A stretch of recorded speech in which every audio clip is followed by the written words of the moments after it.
All right, so today we're going to start looking at, there are certain great conservation laws that dominate all of science.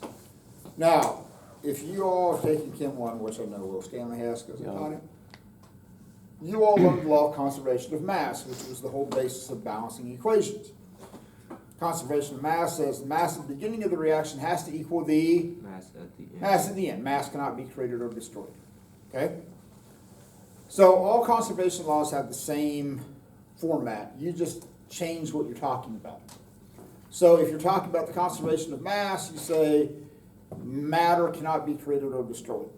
If you're talking about momentum, momentum before what happens has to equal the momentum afterwards. If you're talking about energy, if you're talking about electrical charge, if you're talking about angular momentum, okay, they all have the same format.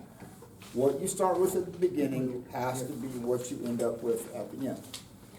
Now, here's what makes angular momentum and linear momentum different compared to conservation of mass or conservation of energy.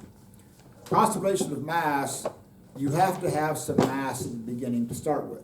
So if you're going to react hydrogen and oxygen, you have to have some hydrogen and oxygen. You have to have some mass to start the reaction. Oh, the mass of water afterwards has to equal the sum of the hydrogen and the oxygen. So matter requires a non-zero value to get this thing started, because if you don't have any mass, you're not going to have a chemical reaction. Simple as that. Momentum is different. So you can start with zero momentum. So, and this is a situation where you all understand this. I just have to convince you that you understand it. So we're going to start off with something simple. So let's say that you have two people that are on ice skates. Okay? And they're like this, and they are facing each other. Okay? So what's the initial momentum of the system? Zero. Do not make this difficult. Zero. Zero. Why? They're not moving. Everything's at rest. So what you'll see with momentum problems, especially the conservation of momentum problems, is that a lot of times they're set like on ice, or they're set in deep space, because all these conservation of momentum problems are in an idealized situation where we don't have to worry about friction. So this is why, like this situation where people are on ice, you don't have to worry about the frictional part of this. So the beauty of this is, don't worry about friction unless I tell you to worry about friction. Okay? Otherwise, we're just going to ignore it. So, the other cool thing about momentum problems is they all work the same way. Momentum problems, conservation of momentum problems especially, aren't that difficult. Okay? Relative to what you all just did with planetary motion and Lagrange points and everything else, this is simple. However, they're simple as long as you don't try and take shortcuts. If you try and take shortcuts, momentum problems turn into a train wreck. But the beauty of all momentum problems is they all start the same way.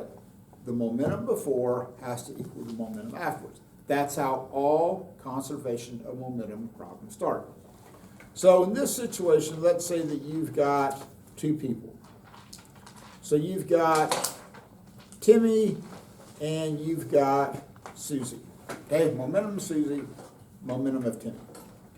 So if it could be a cannonball and a cannon. It could be a baseball and a catcher. Okay, it doesn't make any difference.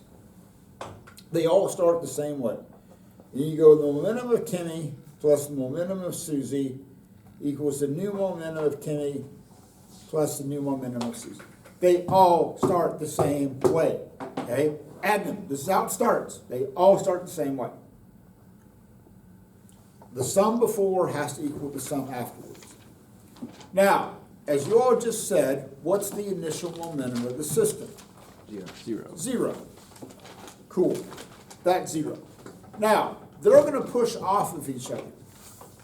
once they push off of each other, can they go in the same direction? No. They have to go in the opposite directions. Why? Because they do add up to. They have to add up to equal to 0. Momentum is a vector quantity. So if there's no momentum to start with, then once this pushes off, that momentum of Susie, if you want to make Susie's a positive momentum, that means that has to balance out Timmy's negative momentum. Okay? That's it.